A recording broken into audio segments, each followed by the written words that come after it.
하나님의 말씀은 사도행전 24장 1절에서 23절입니다. 사도행전 24장 이 내용도 조금 잘라가지고 우리가 시간이 지금 많이 에레미야서로 들어가야 되기 때문에 잘라서 설명을 하면서 넘어가도록 그렇게 하겠습니다.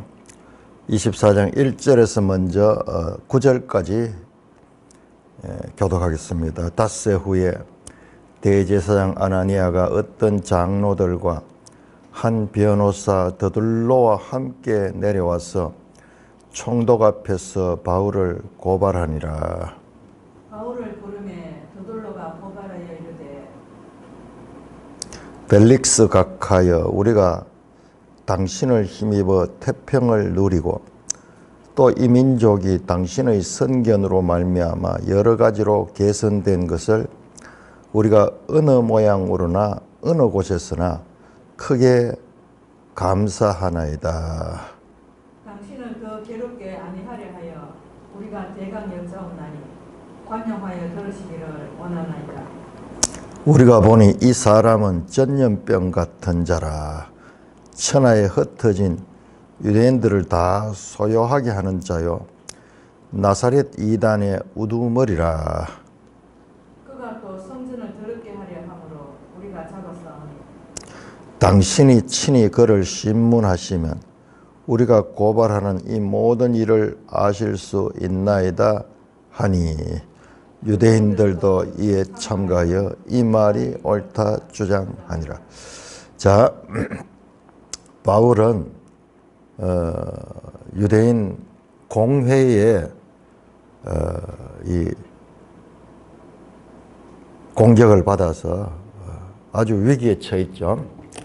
그때 로마 안토니오 이 영, 그러니까 예루살렘 성전에 바로 붙어 있는 그런 안토니오 굴령의 천부장 루시아에 의해서 그가 목숨을 보호받다가 유대인들이 바울을 죽이려고 그렇게 이 집중적으로 바울을 죽이려고 하는 것을 이제 그 정보를 듣고 바울을 가이사라 로마 총독이 있고 로마 군대가 주둔해 있는 그 가이사라로 바울을 옮겼죠.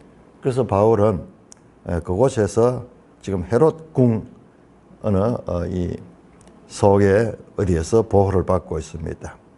자, 그 일이 있은 지 닷새 후에 이제 예루살렘 공회를 대표하는 대제사장 아나니아가 어떤 장로들과 함께, 장로라는 말은 이게 우리 개신교에서 사용하는 용어가 아니고 지금 천주교에는 장로라는 아마 제도가 없을 거예요. 이게 원래 유대교에서 나오던 그런 직책인 것을 알 수 있습니다. 원로들이겠죠.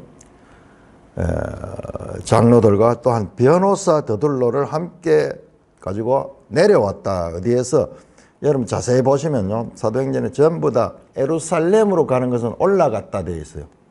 올라갔다 되어 있고, 사실상 우리가 지형적으로 보면은 예루살렘이 남쪽에 아래에 있잖아요. 그런데 우리는 그냥 동서남북 개념으로 보지만은 이 성경의 기록은 예루살렘이 중심이 되는 거예요.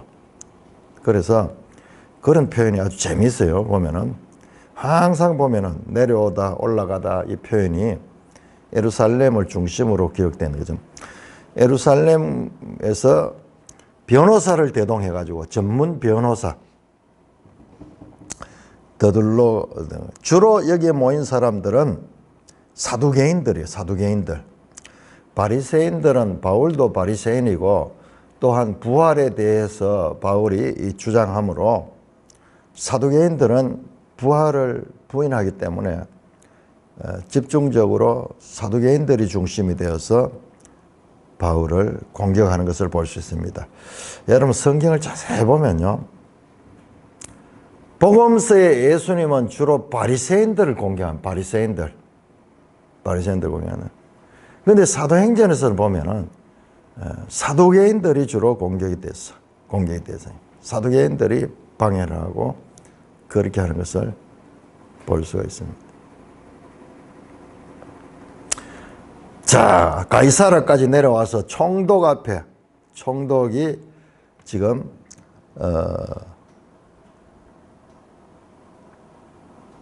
벨릭스네요. 벨릭스. 자, 총독이 두 사람이 나오는데, 한 사람은 벨릭스, 또 곧 이어서 나오는데 베스도 나옵니다. 자, 이 총독이 주둔을 했다가 몇 년 있다가는 떠나고 또 딴 사람이 오고 그런 식으로 계속 바뀌게 되니까요. 이 이름은 안토니우스 펠릭스입니다. 역사에 보면요, 52년에서 59년까지 유대에 총독을 했던 인물이. 그의 형은 누구냐 하면 로마의 재무장관인 팔레스. 글라우디우스 황제의 어머니로부터 후광을 입고 있어서 아주 막강한 권력을 가진 집안이에요. 그리고 이 사람의 아내가 누구냐 하면 아내가 24절에 나오는데 24절에 드루실라인데 유대 여자예요. 유대인 여자를 아내로 말해요. 그런데 이 여인이 그냥 단순한 유대 여자가 아니고 헤롯 아그리파 1세의 딸이고, 그러면 현재 아그리파 2세가 왕인데 그 유대 왕의 누이입니다.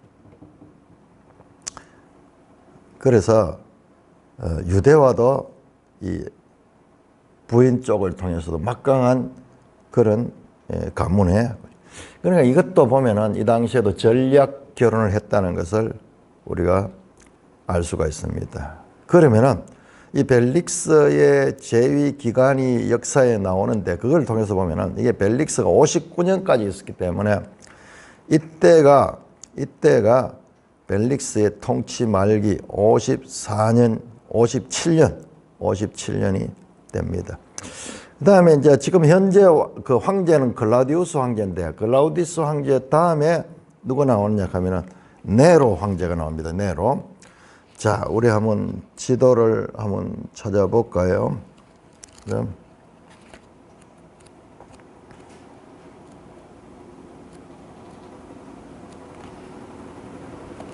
자, 보세요. 271쪽. 로마의 황제들 명단이 쫙 나옵니다. 예수님 출생한 지 가이사 아구스토 때 태어났죠.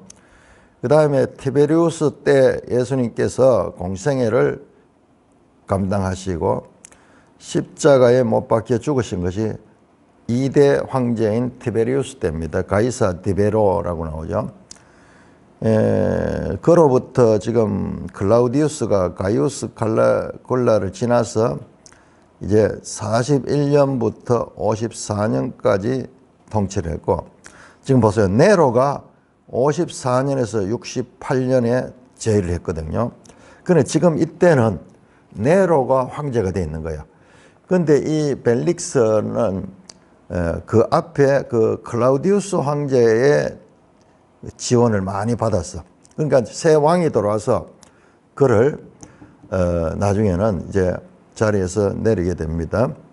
자, 그래서 이 같은 관계를 볼 수 있습니다. 그래서 총독이 있는 가이사라로 유대 공회 대표들이 변호사 드둘로를 데리고 동원했습니다. 그러자 이제 드둘로가 변호사로서 그 로마의 법이 중요하기 때문에 로마의 법은 세계에서 알아주는 거예요. 모든 이 법의 이 뿌리가 로마 법이라 할 정도로 로마는 법이 발전한 것이에요. 그러니까 그 많은 나라들을 통치하려고 그러면은 법이 분명해야 돼. 법으로 아니면은 제국을 통치할 수 없어요. 가는 데마다 막 인간적으로 자기 마음대로 이렇게 하게 되면 이게 통치가 불가능하거든요. 그래서 법이 많이 발전. 그러니까 여기에도 변호사를 데리고 그들의 법에 맞도록 그렇게 바울을 고발해서 처형해달라고 그렇게 찾아갑니다. 자, 오늘 우리가 읽었던 부분은 변호사 더둘로가 바울을 고발하는 내용입니다. 자, 처음에 인사를 보세요. 기가 막히게 합니다. 벨릭스 가카여, 우리가 당신을 힘입어 태평을 누리고 또 이 민족이 당신의 선계로만 여러 가지로 개선된 것을 우리가 어느 모양으로나 어느 곳이나 크게 감사합니다. 총독이 와서 정치를 잘 해가지고 우리가 이렇게 이 평안한 세대를 누리고 그 다음에 여러 가지로 나라도 발전했다. 어느 모양이나 어느 곳이나 크게 감사합니다. 총독이 우리를 잘 다스려 줬다. 그렇게 먼저 찬사를 단 다음에 본론에 들어갑니다. 당신을 더 괴롭게 하려 아니하여 우리가 대강 여짜옵나니 관용하여 들으시기를 바랍니다. 우리 법정에 가면 존경하는 재판장님 하면서 뭐 이렇게 쭉 이야기하듯이 아주 의식적으로 그렇게 한 다음에 우리가 보니 이 사람은, 이 바울은 전염병 같은 자라, 천하에 흩어진 유대인을 다 소유한 자라, 핵심을 찌르는 거예요. 왜냐 그러면 로마 총독이 파견되어서 근무하는 가장 큰 목적은 그 식민 지배국에 국이 소요가 일어나지 않고 로마의 통치에 순종하도록 하는 그런 역할을 갖는 거야. 소요를 일으켜 나가는. 그러면 총독이 제일 관심 가는 부분이 그거예요. 앞에서 천부장이 있었던 안토니오 요새가 성전에 바로 붙어 있었던 것도 그와 같은 소요가 일어나는 거 아닌가를 감시하기 좋고 또 소요가 일어날 때 즉각 진압하기 할 수 있도록 그 바로 성전 바로 위에다가 그 이 로마 군대가 파견되어 있었던 겁니다. 그러니까는 가장 총독이 예민한 부분을 지적하면서 바울을 고발합니다. 천하에 흩어진 유대인들을 다 소유한 자요. 전염병 같은 자라. 전염병 어떻게 보면 한 사람 하나가 저건 걸리면 다 퍼지잖아요. 그렇듯이 이거는 아주 나쁜 자다. 이거를 발본색원하지 않으면 앞으로 큰 문제를 일으키게 될 것이다. 천하에 흩어진 유대인들을 소유했다. 맞죠? 1차에서 3차 전도여행을 통해서 곧 나라에 흩어진 유대인들 회당에 가서 복음을 전하고 이방인들에도 복음을 전했죠. 나사렛 이단의 우두머리라. 그 당시에 예수님을 어떻게 봤는가 그것을 우리가 알 수 있습니다. 이들의 말, 더둘로의 말을 듣는 나사렛 이단. 나사렛 하는 것은 이 유대 나라에서도 참 저 시골 깡촌 골짜기에 그것도 이단의 우두머리라. 이단이다. 나사렛에서 나온 그 말도 안 되는 그런 존재들이다. 그가 또 성전을 더럽게 하여 함으로 우리가 잡았다. 거짓말이죠. 성전에서 잡혔지만은 바울이 성전에 이방인을 데리고 들어가지 않았는데 바울이 이방인들과 같이 아시아에서 온 드로비모와 같이 있었던 것을 시내에서 보고는 분명히 저 성전에도 데리고 들어가실 것이다. 그러면서 그들이 오해를 하고 바울을 이렇게 공격을 했죠. 이제 그 말을 그대로 인정하면서 그렇게 합니다. 우리가 잡았다. 당신이 친히 신문하시면 우리가 고발하는 모든 일을 할 수 있습니다. 아니, 유대인들도 함께 왔던 그 사두개파 유대인들도 다 그렇습니다. 총독이 직접 신문하셔서 이 죄를 추궁하십시오. 자, 그러자 이번에는요 10절에서 21절까지 교독하겠습니다. 내용 그대로입니다. 바울이 변론한 것. 이와 같은 고발에 대한 바울의 변론, 로마의 법이 어떻게 했는가 충분히 변론할 기회를 줬다는 것을 알 수가 있습니다. 자, 10절입니다. 총독이 바울에게 머리로 표시하여 말하라 하니 그가 대답하되, 자, 바울이 말합니다. 당신이 여러 해 전부터 이 민족의 재판장 된 것을 내가 알고 내 사건에 대하여 기꺼이 변명하나이다. 당신이 알 수 있는 바와 같이 내가 예루살렘에 예배하러 올라간 지 열 이틀밖에 안 되었고 그들은 내가 성전에서 누구와 변론한 것이나 회당 또는 시중에서 무리를 소동하게 하는 것을 보지 못하였으니 이제 나를 고발하는 이 모든 일에 대하여 그들이 능히 당신 앞에 내세울 것이 없나이다. 그러나 이것을 당신께 고백하리이다. 나는 그들이 이단이라 하는 도를 따라 조상의 하나님을 섬기고 율법과 선지자들의 글에 기록된 것을 다 믿으며 그들이 기다리는 바 하나님께 향한 소망을 나도 가졌으니 곧 의인의 부활과 악인의 부활이 있으리라 함이니이다. 이것으로 말미암아 나도 하나님과 사람에 대하여 항상 양심에 거리낌 없기를 힘쓰나이다. 여러 해 만에 내가 내 민족을 구제할 것과 재물을 가지고 왔어. 드리는 중에 내가 결례를 행하였고 모임도 없고 소동도 없이 성전에 있는 것을 그들이 보았나이다. 그러나 아시아로부터 온 어떤 유대인들이 있으니 그들이 만일 나를 반대할 사건이 있으면 마땅히 당신 앞에 와서 고발하였을 것이요. 그렇지 않으면 이 사람들이 내가 공회 앞에 섰을 때 무슨 옳지 않은 것을 보았는가 말하라 하소서. 오직 내가 그들 가운데 서서 외치기를 내가 죽은 자의 부활에 대하여 오늘 너희 앞에 신문을 받는다고 한 이 한 소리만 있을 따름이니이다. 하니, 자, 그렇게 해서 바울의 변론 읽은 그대로입니다. 읽은 그대로. 자, 여기에서 바울도 로마법에 따라 가지고 이제 전문 변호사를 기용해서 바울을 궁지에 몰아넣고자 하는 예루살렘 공회에 주로 사두개인들의 공격에 맞서서 총독이 자신의 것을 변론할 수 있는 기회를 주니까 바울이 아주 논리적으로 차분하게 잘 변론을 합니다. 내가 먼저 또 총독에게 인사를 합니다. 여러 해 전부터. 그러니까 이때 벌써 하면 한 6, 7년 되었습니다. 이 벨릭스가 총독으로 자리에 있은 지가. 그래서 참 이 나라를 하는 것을 감사하다. 그렇게 내가 기회를 따라서 변명합니다. 먼저 재판장인 지금 총독에게 사의를 표하고 그렇게 말합니다. 자, 내가 예루살렘에 올라간 지 내가 외국에 있다가 온 지 지금 12일밖에 안 되는데 그런데 그들이 한데 증거가 어디 있는가? 증거를 내놓으라고 해보라고. 뿐만 아니라 나는 구약 성경을 다 믿고 그리고 하나님에 대한 소망을 가졌다. 17절 중요합니다. 여러 해 만에 내가 내 민족을 구제할 것과 재물을 가지고 와서 드리는 중에 내가 결례를 행했다. 자, 여러 해 만에 이건 뭘 가냐? 바울이 지금 1차, 2차, 3차 전도 여행까지 마치고 왔잖아요. 그러니까 이게 한 10년 기간이 됐어요. 그래서 내가 내 민족에게 구제할 것과 재물을 가지고 왔다.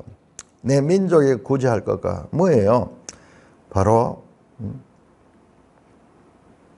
예루살렘에 올 적에 각 마게도냐, 아시아, 아가야, 그 다음에 아시아, 그 다음에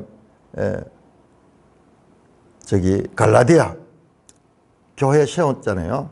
교회 세웠던 그 교회들로부터 다 구제 헌금을 받아가지고 그 고린도전서에 보면 거기 자세히 나옵니다. 구제 헌금을 받아요. 이것을 예루살렘 교회에다가 전해줬는 거예요. 그 글라우디오 때부터 시작해가지고 기근이 있고 예루살렘 교회가 여러 가지로 형편이 어려웠다는 소식을 듣고 이방 교회들이 바울이 설득해가지고 우리가 은혜를 받았으니 영적인 것을 받았는데 우리는 물적인 것으로 우리의 모교에 되는 이 복음을 우리에게 전해주는 그 출발점인 예루살렘 교회를 도와주는 것은 우리가 합당한 거다. 고린도전서에 그런 내용이잖아요. 영적으로 받았으니 우리가 물적으로 대접하는 것이 당연한 일이다. 교회가 한 몸이다 하는 그런 개념을 가지고 있는 배경이 이제 나오죠. 고린도전서에 그런 내용이 특별히 자세히 나옵니다. 우리가 그리스도 안에서 한 몸이다. 자, 그래서 여기에 여러 해 만에 와서 내 민족을 구제할 것, 그 예루살렘 교회를 위하여 구제할 것을 가지고 왔다는 말을 여기서 하고 있습니다. 자, 우리 한번 볼까요? 고린도전서 16장. 고린도전서 16장. 자, 그러니까 사도행전을 보면서 사도행전으로 끝나는 게 아니고 계속 서신서들과 연결해서 봤을 적에 이게 이제 충분히 되고 나면은 서신서들도 쉽게 이해가 되는 거예요. 쉽게. 이 편지들이잖아요. 편지를 쓸 때는 무슨 목적이 있고 특별한 사건이 있고 이런 데서 쓰게 되는 거거든요. 자, 16장 1절 보죠. 성도를 위하는 연보에 관한 내가 갈라디아 교회들에게 명한 같이 너희도 그렇게 하라. 매주 첫날에 너희 각 사람이 수입을 따라 모아두어서 내가 갈 때 연보를 하지 않게 하라. 이거 한번 보세요. 매주 첫날 계속 나오죠. 매주 첫날에 바로 앞에서도 이 바울이 마지막 고별 설교를 했던 거기가 어디입니까? 그 유두고가 3층에서 떨어졌던 그곳이 어디였죠? 자, 이거 우리가 유두고가 떨어진 곳이 고린도였습니까? 예? 에베소일까요? 에베소가 아닐 수도 있고 그런데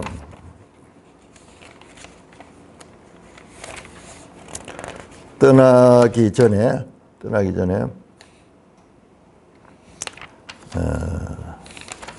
19장인가 그렇게 20장 나오네요. 그 주의 첫날에 우리가 떡을 때려 드로아 교회예요.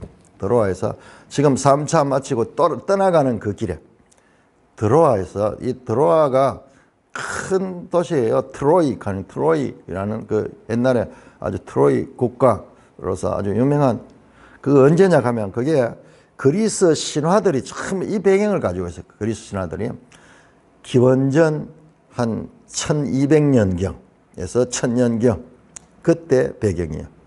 유명한 오디세이, 일리아드 거기에 무슨 이 그리스 신화들하고 막 연결돼가 이게 트로이 전쟁 가는 게 전부 여기 그리스와 이쪽은 아시아 쪽이지만은 이 섬들은요 또 그리스로 영어로 돼 있어요. 그는 그때는 그리스도 아니고 이쪽에도 나라가 뭐 스파르타, 그다음에 헬라 뭐 여러 나라로 이렇게 돼 있는 그때 아주 고대 유명한 도시입니다. 그 트로이에서 매주 첫날에 떡을 때려 모이다 그랬죠. 자, 여기도 보세요. 매주 첫날에 너희가 각 사람씩 모아두어서 매주 첫날에 모임이 있었다는 거 아니에요. 오늘날 안식일 교회 같은 데는 계속 성경이 바뀐데 어디 나오나? 그런 거 법도 없고 안식일을 계속 지켜야 된다. 성경에 그런 게 어딨냐? 이건 천주교가 변개했다 그러는데 아니에요. 성경에 나오는 거예요. 성경에. 매주 첫날에 모일 때 어떻게 하냐? 연보를 했다는 것을 알 수 있어요. 연보를. 그래서 이걸 어떻게 하냐? 3절에 내가 이럴 때 너희가 인정한 사람의 편지로 너희 은혜를 예루살렘에 가지고 와. 이 은혜가 뭐냐면 연보예요. 연보.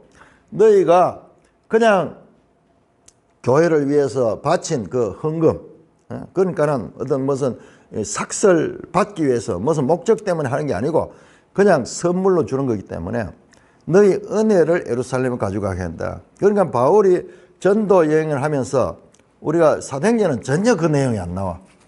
그런데 지금 여기에서 딱 단서가 나오네요. 구제할 것을 가져왔다는 거.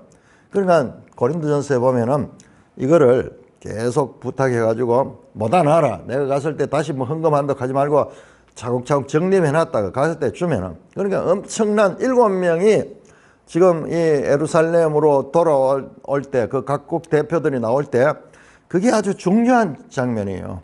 그러니까 각 엄청난 그에게 연보를 가지고 지금 돌아오고 있었다 하는 것을 알 수가 있습니다. 자, 그래서 한마디로 나는 그들 앞에 그들이 고소하는 내용이 전부 증거가 없는 거고 억지다. 그리고 이것은 그냥 우리 민족 안에서의 종교적인 문제지 무슨 내가 로마 법에 저촉되는 그런 일을 하지 않았다. 자, 그러니까는 이야기를 들어보면 사실 그렇거든요. 자, 22절부터 23절 같이 읽겠습니다. 시작. 벨릭스가 이 도에 관한 것을 더 자세히 아는 거로 연기하여 이르되 천부장 루시아가 내려오거든 너희 일을 처결하려 하고 백부장께 명하되 바울을 지키라 하고 자유를 주고 친구들 돌려. 그러니까 이제 일단 흩어지게 하고 그다음에 벨릭스는 천부장 루시아는 지금 예루살렘에 거기 주둔했잖아요. 그를 이렇게 데리고 바울을 데리고 가이사르로 보냈던 그 천부장 루시아의 의견을 내가 듣고 처리하겠다. 그렇게 하면서 이제 해산시키고 있습니다. 벨릭스는 24절에 보면 나옵니다. 아내가 유대인인데 그래서 유대 종교에 대해서 사전 지식이 많습니다. 근데 결국 무죄예요. 그리고 로마 이 총독이 재판할 그런 문제도 아니고 그래서 이것은 재판이 끝이 나야 돼요. 그런데 다시 의견을 미루면서 천부장 루시아에게 미루면서 또 재판을 연기하고 있습니다. 하나님께서는 이런 과정을 통해서 좀 이렇게 시원하게 빨리 해결해 주면 좋겠는데 우리 생각이죠. 그러나 하나님께서는 또 이 일을 통해서도 바울을 가이사라의 총독의 보호를 받게 합니다. 자, 이어서 24절에서 24절에서 25장 12절까지 교독합니다. 이것도 잘라서 읽겠습니다. 먼저 24장 24절에서 27절까지 수일 후에 벨릭스가 그의 아내 유대 여자 드루실라와 함께 와서 바울을 불러 그리스도 예수를 믿는 도를 듣거든. 바울이 의와 절제와 장차 오는 심판을 강론하니 벨릭스가 두려워하여 대답하되 지금은 가라. 내가 틈이 있으면 너를 부르리라 하고 동시에 또 바울에게서 돈을 받을까 바라는 거로 더 자주 불러 같이 이야기하더라. 이태가 지난 후 보르디오 베스도가 벨릭스의 소임을 이어가더니 벨릭스가 유대인의 마음을 얻고자 하여 바울을 고려하였더니라. 여러분 이건 보세요. 성경에 왜 이런 내용이 기록되어 있을까요? 성경은요 단순하게 우리가 어떻게 구원을 받는가 하는 문제만 다루고 있지 않아요. 하나님이 어떻게 일하시며 그 가운데 인간이 어떤 존재인가를 보여주시는 거예요. 보여주는 거예요. 자, 이 일이 수일 후에 벨릭스 아내가 유대 여자 드루실라죠. 드루실라가 보통 여자가 아니고 유대의 지금 왕인 이 헤롯 아그리파 2세 왕의 누이야. 그래서 바울을 불러가지고 그리고 드루실라도 유대인이기 때문에 바울의 이야기를 듣고 싶은 거예요. 그래서 바울에게 불러가지고 바울의 말을 듣습니다. 여러분 이 장면이 그냥 장면이 아니에요. 이 장면이에요. 우리가 앞에서 이 바울과 7명의 각 지역 대표, 마게도냐 대표, 아시아 대표, 아가야 대표, 그리고 저기 갈라디아 대표들이 함께 헌금을 모아가지고 예루살렘 교회를 돕기 위하여 돌아오는 그 장면이에요. 제가 말씀드린 이사야 60장에 이방들이 과거에 이 하나님의 영광의 도시였다가 심판을 받고 그 이 슬픔에 빠져 있는 그 예루살렘으로 돌아오는 이제 온전히 되어서 다 자녀들을 안고 돌아오고 열방이 예물을 가지고 돌아오던 그 영광스러운 그 예루살렘의 모습의 하나의 축소판. 그러니까는 여러분 이걸 봐야 돼요. 성경을 통해서 해석만. 구약의 어마어마한 장면들이 신약에서 마치 성취될 때는 그 사건을 봐도 이게 구약이 성취인가를 알지 못하는 거예요. 그럴 정도로 한번 보세요. 구약은 시간적으로 공간적으로는 별 차이가 없어. 그렇지만 시간적으로도 수천 년 되고, 이게 신약 성경은 지금 뭐예요? 한 100년 남짓한 내용이고, 그 다음에 거기에는 나라들 막 전쟁이 일어나고 막 이러는데 여기는 그런 거 아무것도 없잖아요. 그냥 복음 전하는 이야기밖에 없어요. 그렇지만은, 그러니까는 그 구약의 예언들이 여기 성취되는데, 이게 뭐냐 그러면 예수님께서 말씀하잖아요. 예수께서 너희가 많은 예수를 절하다가 고난을 당하게 될 것이며, 그 다음에 너희가 총독들과 임금들 앞에서 너희가 나를 정인할 될 것이다. 지금 그 이야기예요. 그 총독 앞에 지금 예수 그리스도를 증거하는 게, 바울을 그리스도 예수 믿는 도를 총독이 듣잖아요. 그러자 바울이 의와 절제와 장차오는 심판을 강론했다. 내용이 중요한데 이걸 좀 풀어서 자세히 설명하지 않고 의에 대하여, 절제에 대하여, 장차오는 심판을 강론했다. 여러분 어디서 들어본 것 같지 않아요? 성령이 오시면 요한복음 16장 8절에 내가 가는 것이 유익하고 내가 가면 성령 보혜사 성령이 오는데, 성령이 와서 뭐 하냐? 죄에 대하여, 의에 대하여, 심판에 대하여 그가 말할 것이다. 죄에 대해서라면 그가 나를 믿지 않으며, 의에 대해서라면 내가 아버지께로 가며, 심판에 대해서는 이미 이 세상 왕이 심판을 받았다. 여기 죄에 대해서 나오지 않지만 죄와 의는 동전의 양면이잖아요. 그리고 어떤 신학자들은 여기 절제 부분을 죄로 그렇게 해석하는 사람도 있습니다. 의에 대해서, 의는 뭐예요? 하나님의 의가 예수 그리스도. 로마서에서 율법 외에 하나님의 의가 나서니 곧 예수 그리스도다. 예수 그리스도가 의예요. 하나님의 의예요. 절제는 지금 이 총독이 뒤에 나오는 내용 보세요. 불러가지고 바울에게 뭔가 돈을 좀 받을까 싶어가지고, 왜 그러냐면 바울이 엄청난 영향력이 있으니까는요. 계속 주의 가이사랴에도 사람들을 바울에 같이 있도록 이렇게 했잖아요. 여러분 이 가이사랴에 지금 누가 있어요? 빌립도 있고 많은 가이사랴 교회도 있어요. 그래서 뭔가 이 부정한 그런 것을 자꾸 받으려고 하는 그런 이 모습도 나오거든요. 자, 그리고 심판을 강론해요. 심판. 이 의를 받지 아니하는 자, 예수 그리스도를 믿지 않은 자는 심판을 받는다. 그러니까 벨릭스 두려워요. 지금 가라. 중요한 이야기를 할 적에 그는 거기에서 떠나고 있습니다. 내가 틈이 있으면 너를 부르라 하고 그를 보냅니다. 또 동시에 바울에게는 돈을 받을까 하는 것 더 자주 불러 같이 이야기하더라. 이야기하지만 속셈으로는 지금 뭔가 자기 이익을 위해서. 자, 이렇게 세월이 얼마 전에 이태가 지났어요. 27절. 2년 동안 가이사랴에 있으면서 시간을 보내고 있습니다. 허송 세월을 보내는 것 같죠. 2년이 지나는. 그 다음에 이제 누가 오느냐? 이제 총독이 교체가 됩니다. 총독이 브로기오 베스도가 벨릭스의 소임을 이어받으니 벨릭스가 유대인의 마음을 얻고자 하여 바울을 구려하더라. 계속 유대인들이 바울을 반대하기 때문에, 여러분 이게 또 누구와 똑같아요? 바로 마가복음 15장 15절에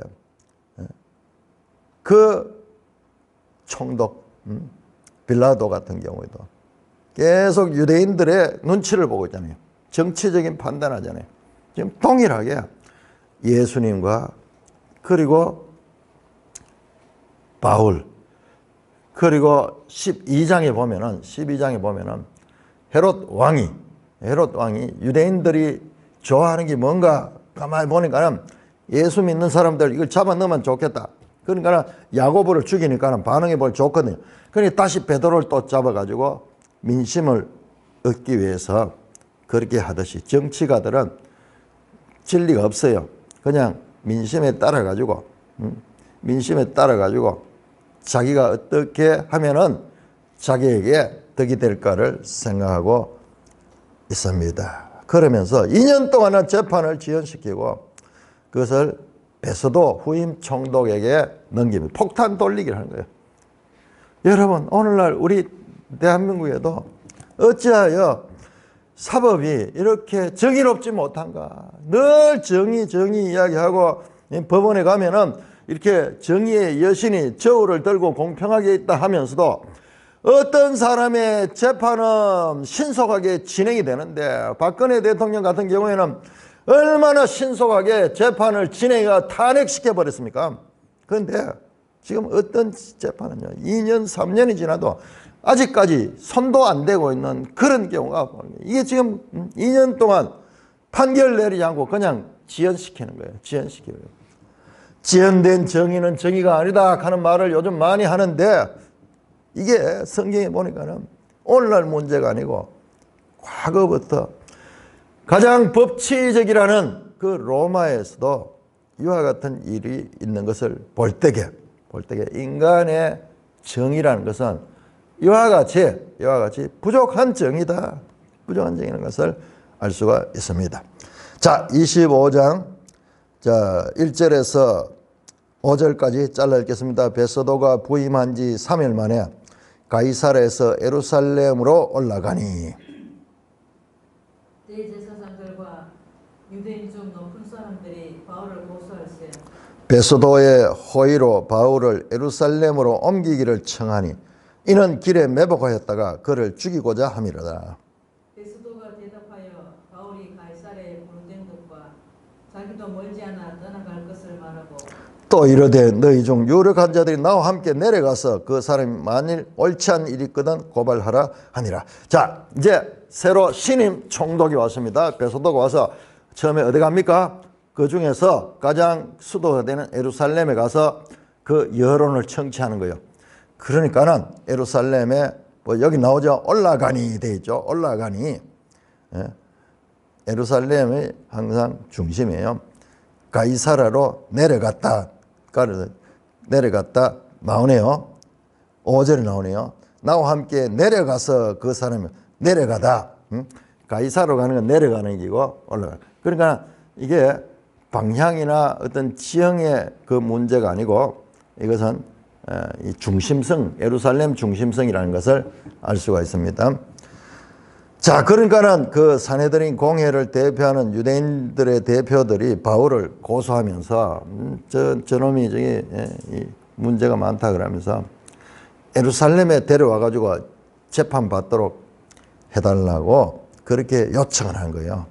그 총독이 처음에 와서 그 대표단의 말을 듣고 그들의 호의를 받아야 되겠죠.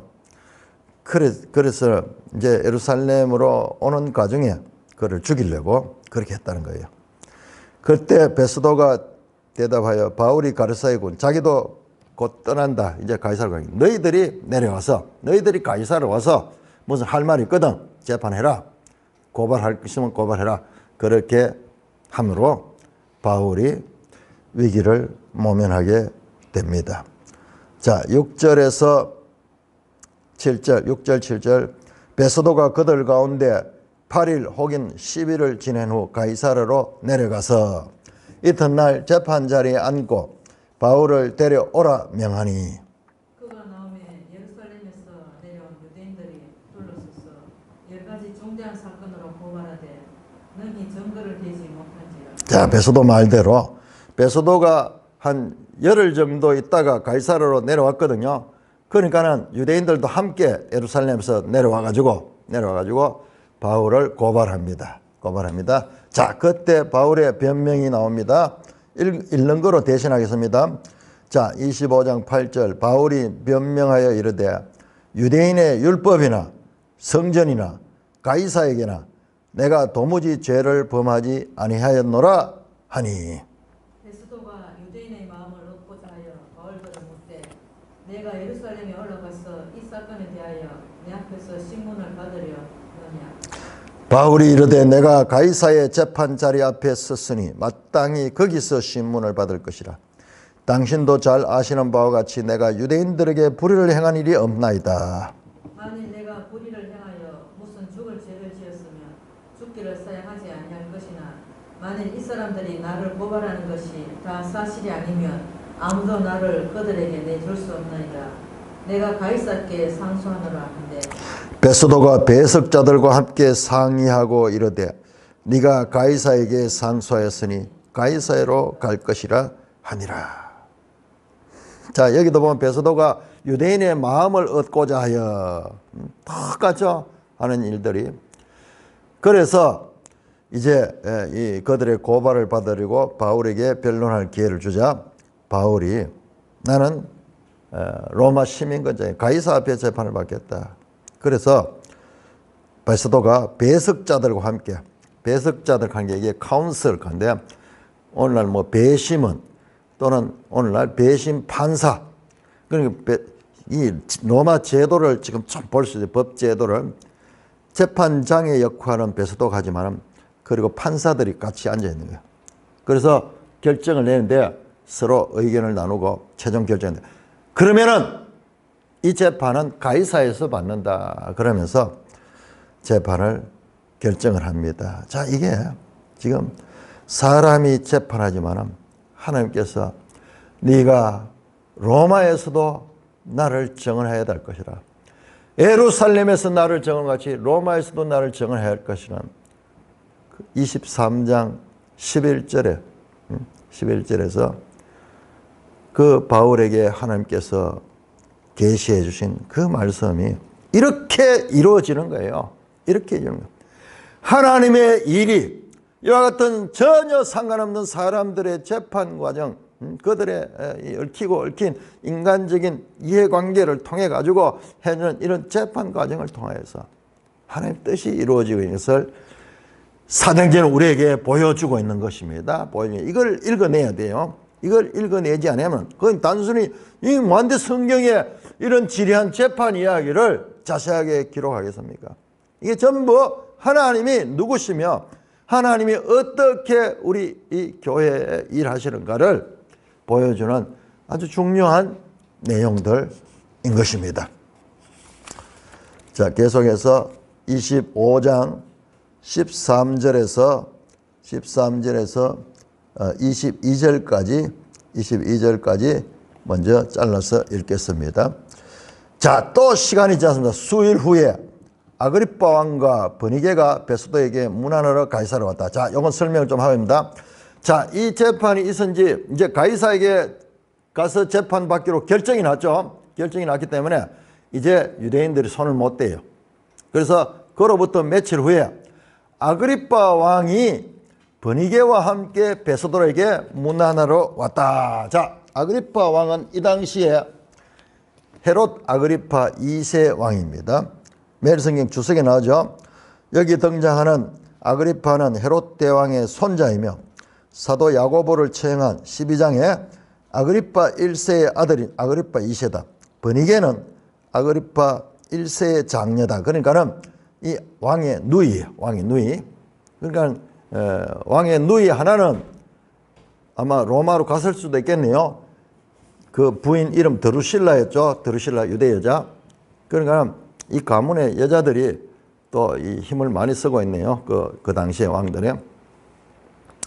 자, 벨릭스의 아내 드루실라와 이 버니게는 같은 자매지간이고 이 왕과는 남매지간이고 그런 관계입니다. 자, 베스도가 새로 로마에서 부임했기 때문에 유대의 왕이었던 헤롯 아그리파 2세가 그 총독을 예방하는 그런 자리입니다. 신임 총독이 부임할 때 왕이 그 영지를 반모하는 의례적인 그때에 가이사라로 왕이 왔습니다. 자, 교독합니다. 14절 여러 날 있더니 베소도가 바울의 일로 왕에게 고하여 이르되 벨릭스가 한 사람을 구리하여 두었는데 내가 예루살렘에 있을 때에 유대인의 대제사장들과 장로들이 그를 고소하여 정죄하기를 청하기에 내가 대답하되 무릇 피고가 원고들 앞에서 고소사건에 대하여 변명할 기회가 있기 전에 내주는 것은 로마 사람의 법이 아니라 하였노라. 그러므로 그들이 나와 함께 여기 오매 내가 지체하지 아니하고 이튿날 재판 자리에 앉아 명하여 그 사람을 데려왔으나 원고들이 서서 내가 짐작하는 같이 악행의 혐의는 하나도 제시하지 아니하고 오직 자기들의 종교와 또는 예수라 하는 이가 죽은 것을 살아있다고 바울이 주장하는 그 일에 관한 문제로 고발하는 것뿐이라. 내가 이 일에 대하여 어떻게 심리하는지 몰라서 바울에게 묻되 예루살렘에 올라가서 이 일의 신문을 받으냐 한즉 바울은 황제의 판결을 받도록 자기를 지켜주기를 호소하므로 내가 그를 가이사에게 보내기까지 지켜주라 명하였노라 하니 아그리빠가 베소도에게 나도 이 사람의 말을 듣고자 하노라. 베소도가 이르되 내일 들으. 자, 이렇게 이제 의례적인 그 왕의 방문, 총독의 영지를 방문한 가이사라에 있는 총독의 영지를 방문한 우리 여름 사도행전을 보면 계속 그림을 그려도 장소 가이사라는요. 우리 지도에 보면 그게 나옵니다. 가이사라가 따로 나옵니다. 완전 신도시로 로마식으로 그렇게 도시를 새로 만들었어요. 그래서 항구도 이렇게 새로 건설을 하고 이렇게 해서 지중해로 쫙 나가는 그런 요지잖아요. 그러니까 여기를 집중 개발했는 거예요. 심지어는 여기에 보는 원형 경기장도 있고 저런 연극장도 있고 로마는 가는 곳마다 자기 스타일로 건축을 하므로 그걸 통해 가지고 그들의 영향을 끌잖아요. 여러분 우리 일본 시대에 한번 보세요. 일본이 와서 어떻게 했는가? 와서 제일 중앙에다 뭘 만들었어요? 중앙청. 지금은 파괴됐지만은 그 조선 총독부를 아주 도움식으로 해가지고 멋지게 만들었죠. 만들고 그렇게 하면서 자기들의 위용을 드러내는 거예요. 그래서 식민 통치를 하는데 그런 데서 기가 팍 죽도록 만드는 거예요. 지금 여기도 마찬가지 가이사라 그런 곳이에요. 그래서 내용을 자세히 보면은 로마 법이 어떤가 나오는데 피고가 원고들 앞에 고소사건에 대하여 변명할 기획 이제 내주는 것은 로마 사람의 법이 아니라 로마의 법을 가지고 지금 바울이 보호를 받았다는 거예요. 로마 법에 의해서. 여러분 이 로마의 법이 그를 했고 그 다음에 재판을 최대한 인간적인 그런 이기심이 있음에도 불구하고 재판을 최대한 공정하게 해서 예수님은 유대인들에 의해 가지고 그렇게 죽임을 당했지만 예수님은 바울처럼 가이사라에 가서 이 도움을 받지 못했잖아요. 그렇지만 지금 로마 법이 총독이 들어서 이 법을 통해서 지금 바울을 로마로 보내기 위해서 그 하나님의 뜻을 이루기 위해서 이 인물들이 다 사용되고 있다는 것을 우리가 볼 수가 있습니다. 자, 그러자 아그리빠가 바울의 말을 듣고 싶다. 왕이 바울의 말을 듣다. 여러분 이게 뭐예요? 예수님께서 마가복음 13장 9절에서 말씀했던 총독 앞에서 왕 앞에서 나를 증인할 것이다. 그 말씀이 지금 성취되고 있는 거예요. 성취되고 있는 겁니다. 자, 교독합니다. 23절, 25장 23절. 그 이튿날 아그리빠와 버니게가 크게 위험을 갖추고 와서 천부장들과 시중에 높은 사람들과 함께 접견 장소에 들어오고 베스도의 명으로 바울을 데려오니 베스도가 말하되 아그리빠 왕과 여기 같이 있는 여러분들이여 당신들이 보는 이 사람은 유대인의 모든 무리가 크게 외치되 살려두지 못할 사람이라고 하여 예루살렘에서와 여기서도 내게 청하였으나 내가 살피건대 죽일 죄를 범한 일이 없더이다. 그러나 그가 황제에게 상소한 고로 보내기로 결정하였나이다.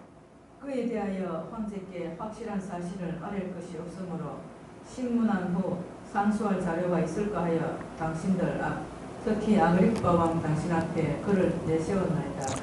그 제목도 밝히지 아니하고 죄수를 보낸 것은 무리한 일인 줄 아나이다 하였더라. 자, 보세요. 베스도가 이제 아그리빠 왕 앞에 바울을 청문회를 하는 거예요. 청문회를 하는데, 근데 자기가 좀 도와달라는 거예요. 뭐냐 그러면 내가 이 사람의 말대로 지금 가이사에 가서 로마에 가서 재판을 받도록 하려고 그러면은, 그러면 거기 합당한 죄목이 있어야 돼요. 죄목이 있었는데 내가 보니까 이 사람은 죄가 아무도 없어. 그냥 단지 자기들 종교적인 그런 것이고 범죄를 입증할 그런 혐의가 없고, 그래서 황제에게 자기 원대로 이 상소를 하도록 해야 되겠는데, 그럼 무슨 제목으로 내가 그것을 들어줄지 재판에 명분이 분명치 못합니다. 그래서 아그리빠 왕한테 조언을 해달라고. 그러면 이 가이사의 재판을 받기 위해서 어떻게 해야 되는 거지? 그렇게 조언을 요구를 합니다. 자, 이제 26장 넘어갑니다. 26장. 자, 26장 내용 전체가, 자, 26장 내용 전체가 자, 26장부터 26장 23절까지 읽겠습니다. 읽으면서 그대로 바울의 말씀입니다. 바울의 변론, 아그리빠 왕 앞에서의 변론 그 자체를 그냥 우리가 읽으면 돼요. 이 내용은 전부 다 앞에 나왔던 사도행전 9장의 내용을 설명하는 거예요. 설명하는 겁니다. 그냥 읽는 것으로 설교를 대신합니다. 26장 1절 아그리파가 바울에게 이르되 너를 위하여 말하기를 내가 허락하노라 하니 이에 바울이 손을 들어 변명하되 아그리파 왕이여 유대인이 고발하는 모든 일을 오늘 당신 앞에서 변명하게 된 것을 다행히 여기나이다. 특히 당신이 유대인의 모든 풍속과 문제를 아심이니이다. 그러므로 내 말을 너그러이 들으시기를 바라나이다. 내가 처음부터 내 민족과 더불어 예루살렘에서 젊었을 때 생활한 상황을 유대인이 다 아는 바라. 일찍부터 나를 알았으니 그들이 정언하려 하면 내가 우리 종교의 가장 엄한 팔을 따라 바리새인의 생활을 하였다고 할 것이라. 이제도 여기 서서 신문 받는 것은 하나님이 우리 조상에게 약속하신 것을 바라는 까닭이니 이 약속은 우리 12지파가 밤낮으로 간절히 하나님을 받들어 섬김으로 얻기를 바라는 바인데 아그리파 왕이여 이 소망으로 말미암아 내가 유대인들에게 고소를 당하는 것이니이다. 당신들은 하나님이 죽은 사람을 살리심을 어찌하여 못 믿을 것으로 여기나이까. 자, 바울이 아그리파 왕 앞에서 변론을 하면서 자기가 이 모든 문제를 당하는 것은 약속, 민족의 약속이고 소망인데 그게 뭐냐? 부활이라. 죽은 사람이 부활한다는 이거를 나는 주장하는 것뿐인데 그런데 내가 어찌하여 내가 그들에게 죽을 죄를 지었느냐고 그렇게 하면서 당신은 이거 아그리파 왕은 어느 나라 사람입니까? 유대인이 아니잖아요. 에돔 사람, 에돔 부인이 지금 유대인이잖아요. 그러니까는 그리고 왕이니까는 유대에 대해서 잘 알고 있죠. 자, 그 부분을 이야기를 하면서 그렇게 말씀합니다.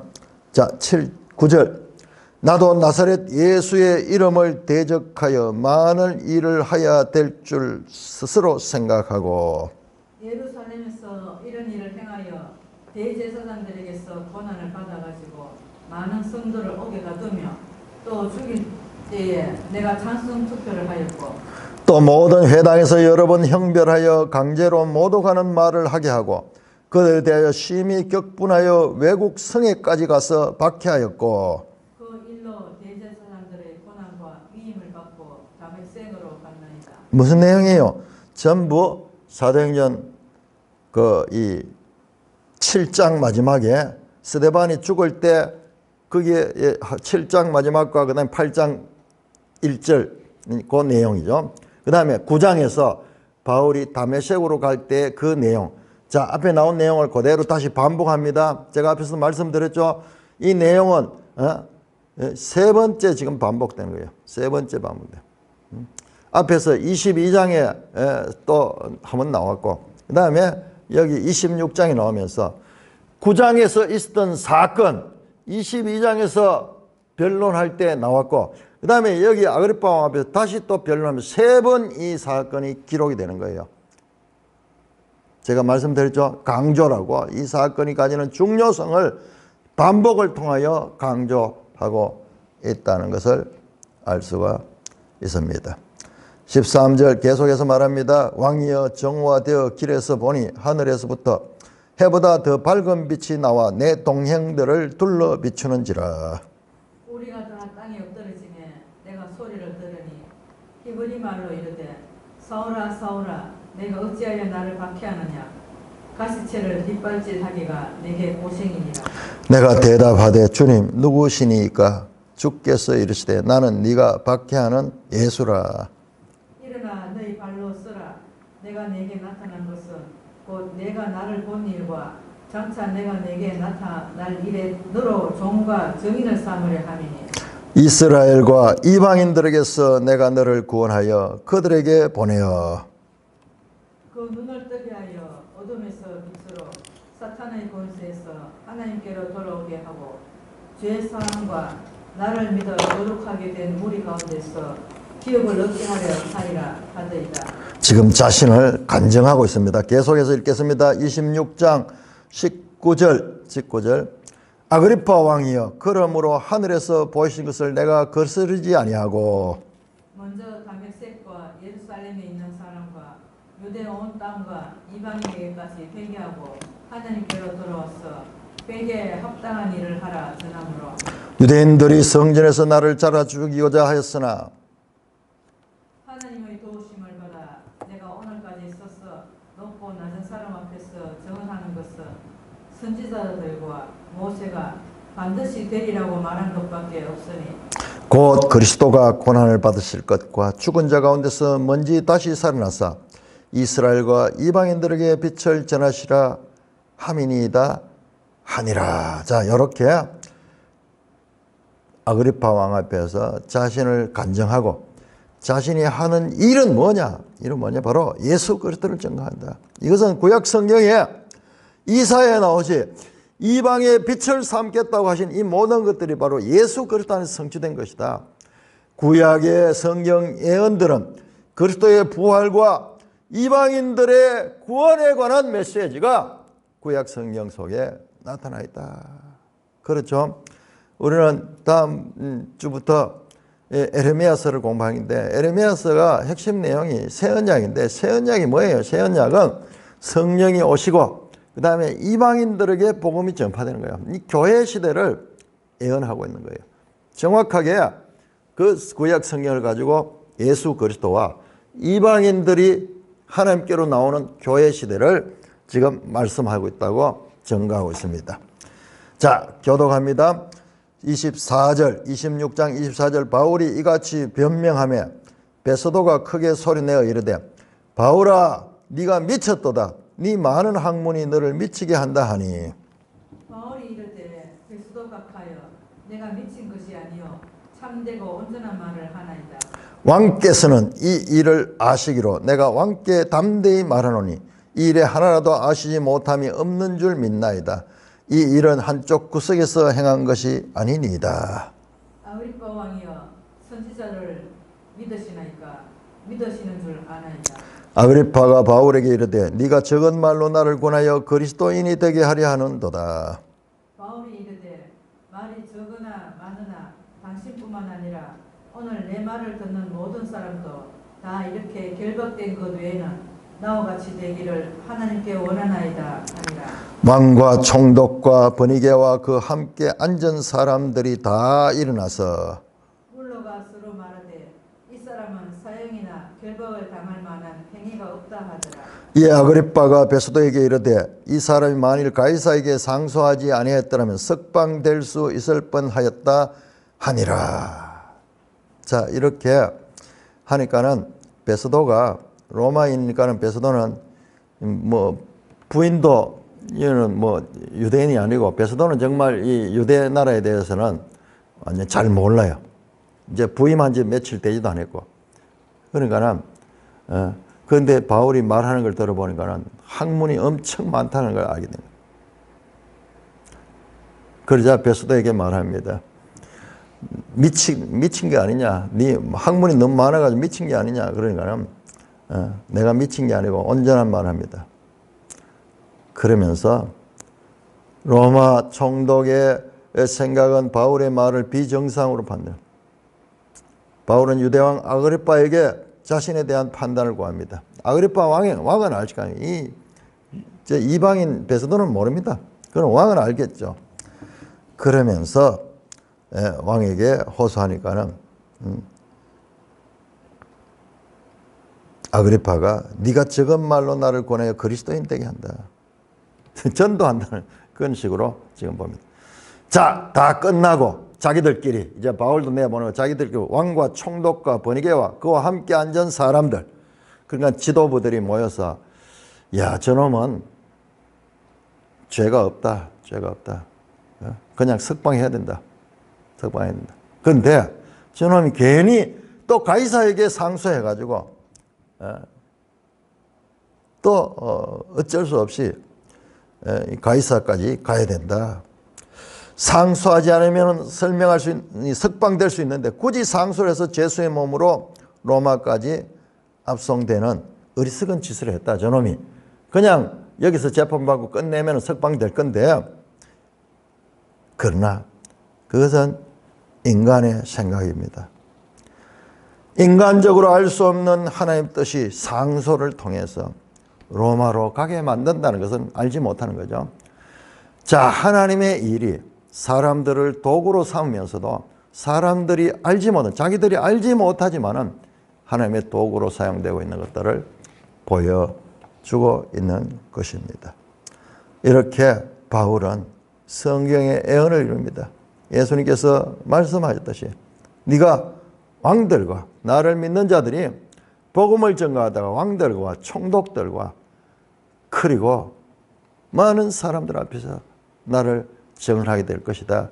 그 말씀이 바울을 통하여 지금 그대로 성취되고 있는 것도 놓치지 않아야 될 것입니다.